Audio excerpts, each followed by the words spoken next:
BodyBags, where horror lies. Welcome back to BodyBags. This is week number 495. This is a random week. I'll be your host, Jason from Horrific Nightmares. And this week I picked Monster Dog. Monster Dog is a 1984 film which runs approximately 84 minutes and is written and directed by Claudio Fragasso. Now, he was responsible for Karate Man, Troll 2, and Zombie 4. This stars Alice Cooper as Vincent Raven.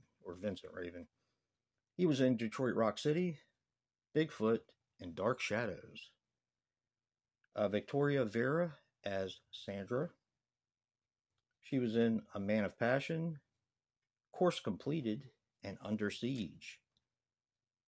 And Carlos Santurio as Frank. He had 16 credits to his name. Unfortunately, they were all in Italian. I couldn't pronounce any of them. So he's been around, but in the Italian kind of vein of things. Now, this is a Spanish-Italian co-production. And a brief synopsis. I don't want to get too into the synopsis. What I'm going to do is my friend Rob from VHS82', he's also our Wednesday reviewer, did a breakdown on this on his Italian Holocaust series that he's doing. So I'm going to link his video in the description box below. Definitely go and check it out. It's also got a special message to Rogero Diodato, who just passed away recently. Very good video. Did a good job with it. Okay, the story of Monster Dog is pretty simple. You have Vince Raven, who is played by Alice Cooper. Him and his, you're not really sure if it's his band or if it's just the set people that are going up with him to his home that he hasn't been to in about 20 years to do videos and to kind of breathe some life into his career. And on his way up there, his family name is Roberts. Of course, his stage name is Vincent Raven, which I think is really cool.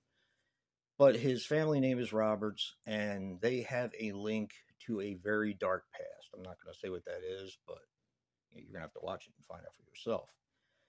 Of course, on his way home, and this movie has great atmosphere as well, I'll just say that right off the bat, he gets stopped at a roadblock by a couple of officers, a sheriff and an officer, saying that there's been 5 deaths from a pack of dogs going around.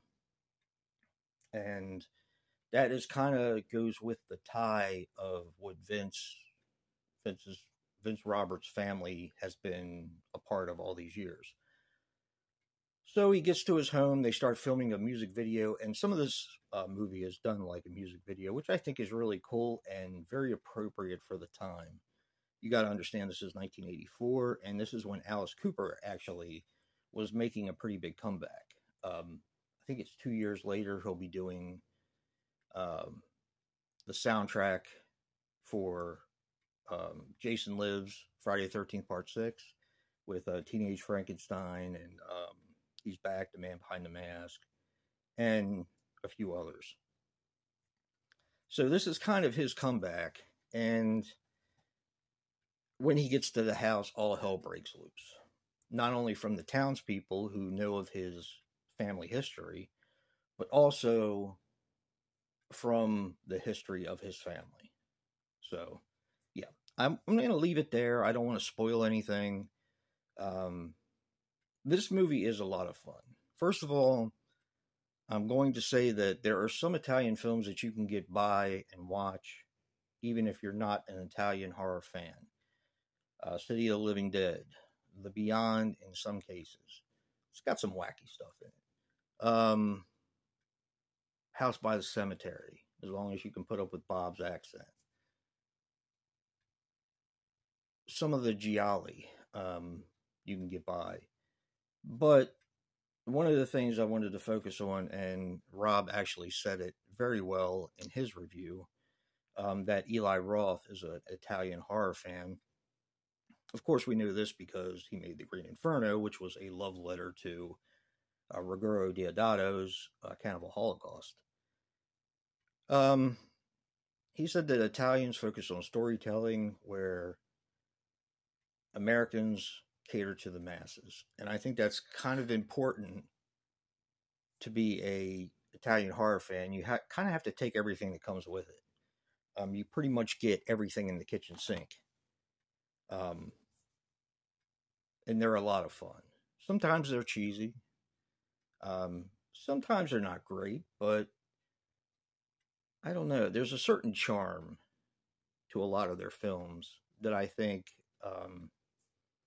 we haven't quite grasped yet.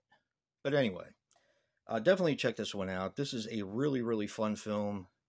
This is about as Italian as it gets because of content and because of it being a little bit more cheesy than a lot of the other films. So, definitely check it out if you're curious. And again, I'm going to leave Rob his video for Italian Holocaust Monster Dog in the description box below. If you like what you see in here, hit that like button and subscribe. And until next time, peace.